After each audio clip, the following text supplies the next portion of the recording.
Preface.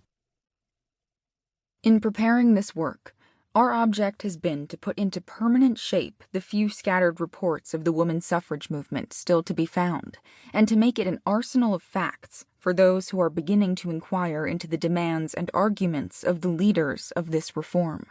Although the continued discussion of the political rights of women during the last 30 years forms a most important link in the chain of influences tending to her emancipation, no attempt at its history has been made.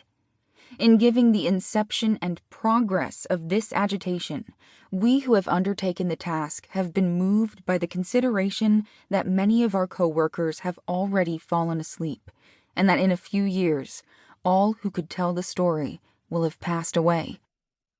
In collecting material for these volumes, most of those of whom we solicited facts have expressed themselves deeply interested in our undertaking and have gladly contributed all they could, feeling that those identified with this reform were better qualified to prepare a faithful history with greater patience and pleasure than those of another generation possibly could.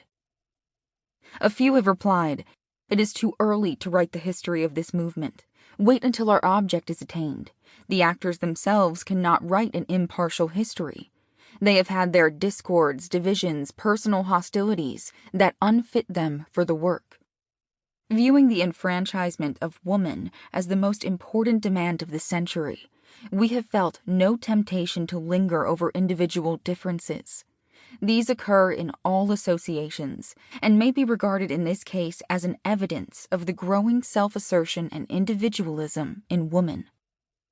Woven with the threads of this history, we have given some personal reminiscences and brief biographical sketches.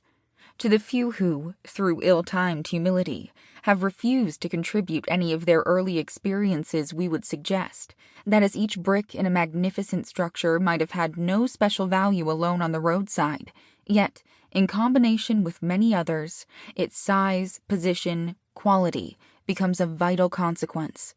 So with the actors in any great reform, though they may be of little value in themselves, as a part of a great movement, they may be worthy of mention, even important to the completion of a historical record.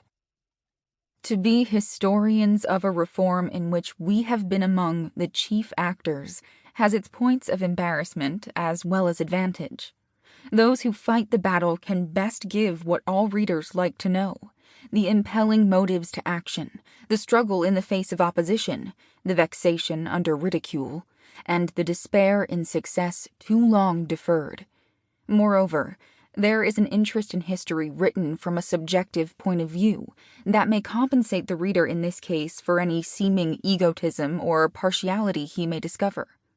As an autobiography is more interesting than a sketch by another, so is a history written by its actors, as in both cases we get nearer the soul of the subject.